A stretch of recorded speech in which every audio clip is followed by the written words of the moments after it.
Bueno, hoy el Evangelio, como siempre, quiere tocarnos la fibra del corazón. Es un mensaje muy interesante y creo que todos podríamos escucharlo. Ojalá nos acercáramos a él, abramos el corazón y la mente a la palabra de Dios, es clave.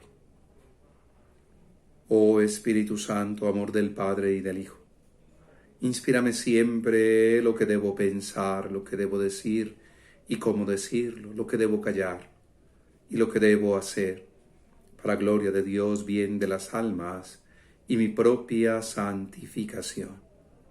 Espíritu Santo, dame agudeza para entender, capacidad para retener, método y facultad para aprender, sutileza para interpretar, gracia y eficacia para hablar. Dame acierto al empezar, dirección al progresar y perfección al acabar.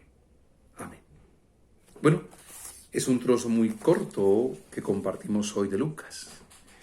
En aquel tiempo el rey Herodes se enteró de todos los prodigios que Jesús hacía y no sabía a qué atenerse, porque unos decían que Juan el Bautista había resucitado, otros que había regresado Elías y otros que había vuelto a la vida uno de los antiguos profetas.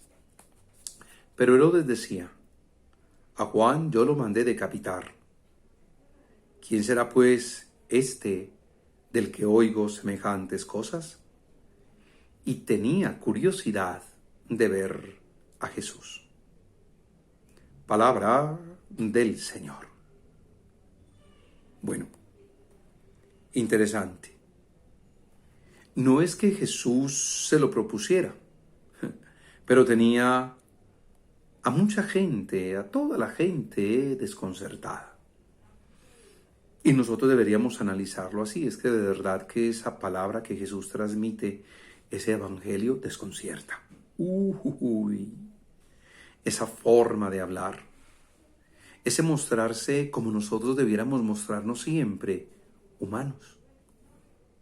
Y provocar ese asombro con las palabras que pronunciamos, con las obras que realizamos. Recuerden que en estos días, celebrando a San Mateo Apóstol, hablábamos de una conversión y que nada más el día de ayer hablábamos entonces también de un envío a anunciar una buena nueva. Entonces, ese convocar, ese tocarle la fibra al ser humano, llevaba muchas cosas que ojalá nosotros también nos propusiéramos cambiar cuando sea necesario. Y hay algo con lo que podríamos trabajar. Ese Herodes tenía curiosidad de ver a Jesús, por lo que escuchaba de él, por lo que sabía venía realizando este Jesús. Tenía dudas, tenía inquietudes. ¿Acaso a nosotros no nos cuestiona también ese Jesús del Evangelio? Lo que decía, cómo lo decía, lo que hacía, el cómo lo hacía. Y siempre tendiéndole la mano a quien más lo necesitara. No podemos olvidar eso. Jesús siempre, siempre movido a compasión. Movido a compasión. Fue misericordioso. Supo poner el corazón en la pequeñez del otro, en el dolor, en la angustia, en todo aquello por lo que pudiera pasar. Interesante que nosotros nos hiciéramos también la pregunta. ¿Provocamos con nuestro modo de pensar, de hablar y de actuar un asombro en la gente y promovemos una nueva perspectiva en la que sobresalga entonces ese Jesús del Evangelio? Herodes tuvo esa intención y sin embargo cuando tuvo cerca a Jesús solo fue para interrogarlo, para cuestionarlo. Jesús nunca le respondió nada.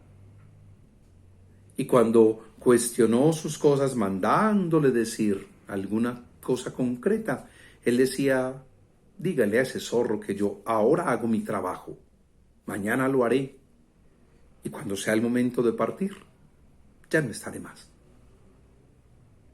¿Qué encontraría Herodes en Jesús? Ahora, ¿qué encontramos nosotros también en él? Y eso que encontramos y eso que captamos y podemos percibir en la Escritura, nos mueve el piso. Nos mueve el piso. Nos lleva a experimentar algo distinto. Y Jesús no es ni Juan el Bautista, ni es Elías, ni es ninguno de los profetas. No, es Jesús. Es Jesús. Y sembró y promovió entre los hombres algo distinto. Distinto. Y no tengo duda que también en nosotros hay inquietudes frente a ese Jesús. Hay inquietudes frente a ese ser y quehacer religioso. ¿Y qué tal que no tuviéramos dudas o inquietudes? Pero qué tal que nos quedáramos con esas dudas en lugar de trascender y querer llegar bien lejos, encontrando respuesta a esos interrogantes y siendo lo que debemos ser, constructores de una nueva humanidad. Hay que hacer oración, ayúdanos, Señor. Y ayuda a las personas que trabajan en el ámbito informativo para que descubran detrás de la noticia al ser humano y a este ser humano en relación con Dios y con todo lo que ese Dios de la vida transmite, comunica y ofrece. Y que nosotros seamos una imagen y un reflejo de ese Jesús, pasando por la vida, haciendo el bien y provocando el asombro en muchos que también te quieran conocer, Señor. Oh Dios, Espíritu Santo, tú nos has dado en la Escritura Santa tu revelación divina, ilumina nuestro entendimiento, mueve nuestra voluntad para comprender tu verdad eterna, amarte con más fervor, servirte con mayor fidelidad. Amén. En el nombre del Padre, y del Hijo, y del Espíritu Santo. Amén. Bendecida vida.